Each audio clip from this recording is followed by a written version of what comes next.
क्या हुआ है जर्सी का रंग?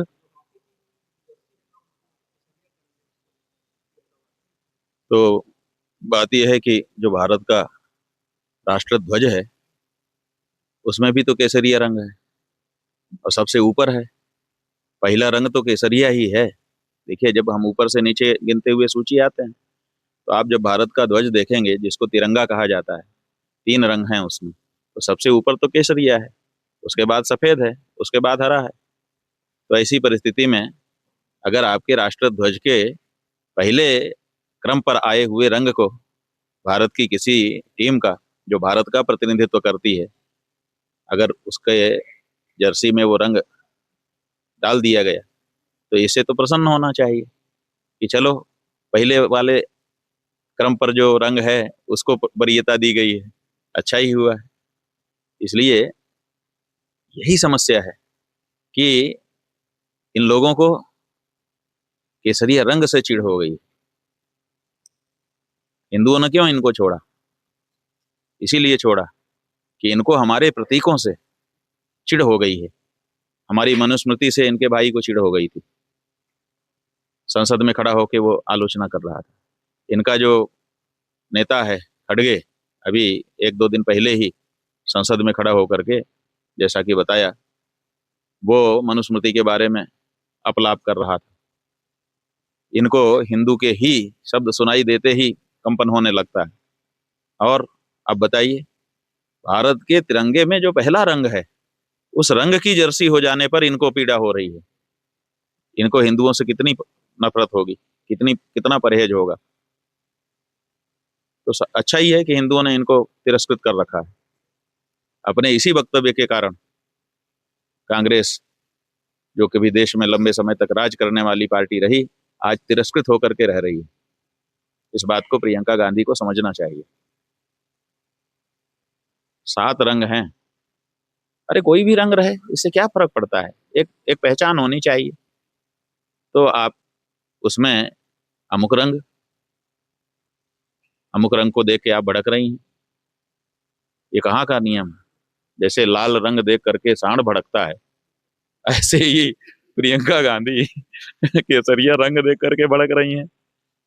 इससे हिंदुओं के मन में आपके लिए दूरी बनती है। इसका विचार करिए, बाकी तो ठीक है, करने वालों ने तो कर ही दिया है जो रंग करना है उनको। आप भड़क करके अपने आप को और हिंदुओं के हृदय से दूर ले जा रही हैं, इससे ज्यादा कुछ नहीं।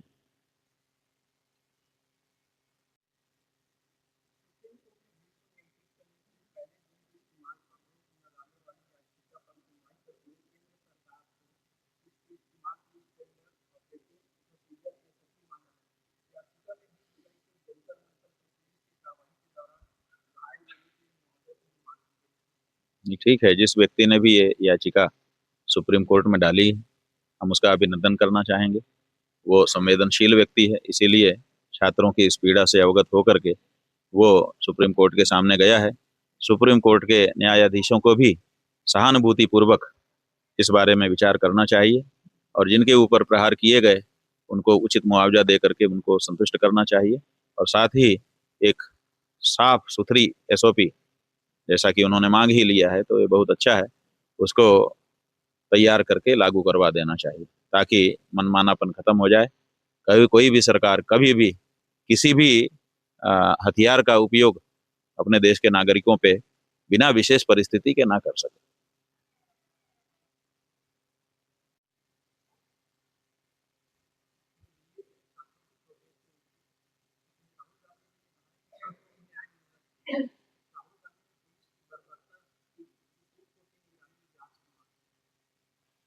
ऐसा है कि छात्रों के ऊपर बर्बरता तो हुई है, इससे तो कोई इनकार नहीं कर सकता।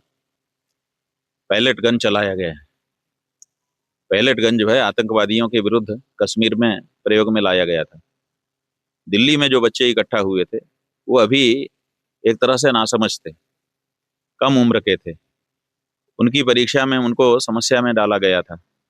बेचारे वहां पे इकट्ठा हुए थे कि हमें न्याय मिलेगा।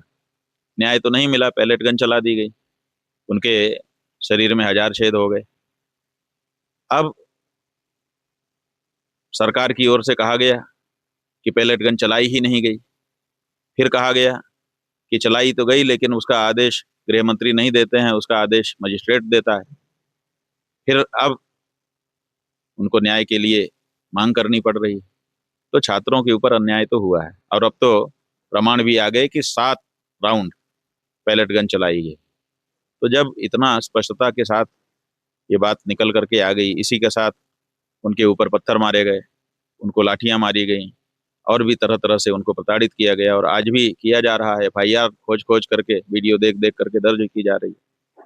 तो इन बच्चों को आप क्या करना चाहते हैं?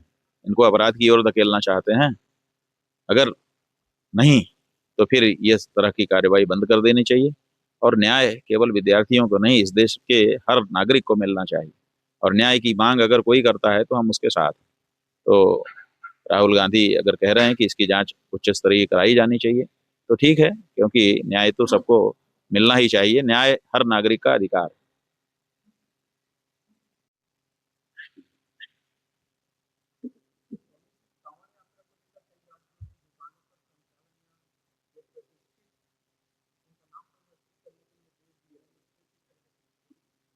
ऐसा है कि ये जो प्रक्रिया विगत कुछ वर्षों से चलाई जा रही है, इसके धार्मिक उद्देश्य नहीं है, बल्कि राजनीतिक उद्देश्य है।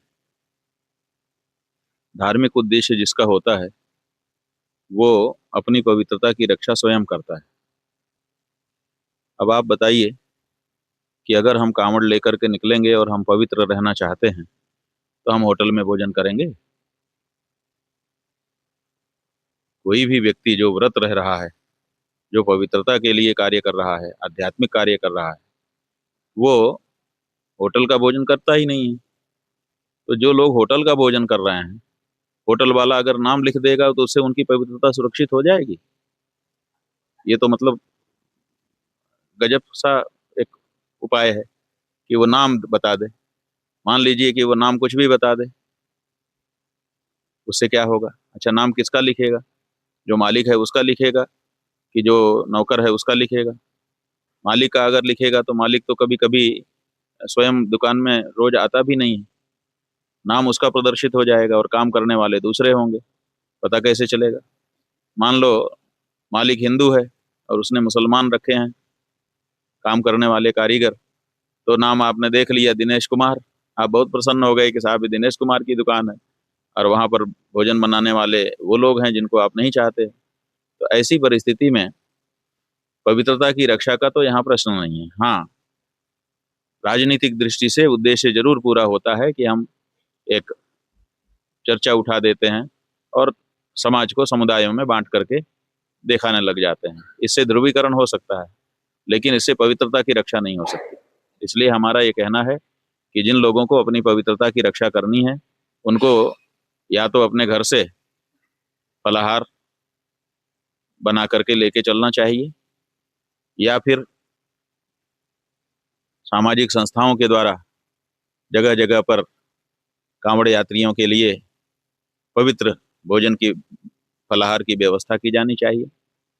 और नहीं तो फिर केवल फल खाते हुए भी यात्रा करनी चाहिए, क्योंकि पवित्रता की रक्षा के लिए यही उपाय सदा से परंपरा से हमारे पूर्वजों ने किया है। नाम देख करके पवित्रता की रक्षा असंभव है। इसलिए इस तरह की कवायद को पूरी तरह से हम राजनीतिक कवायद मानते हैं।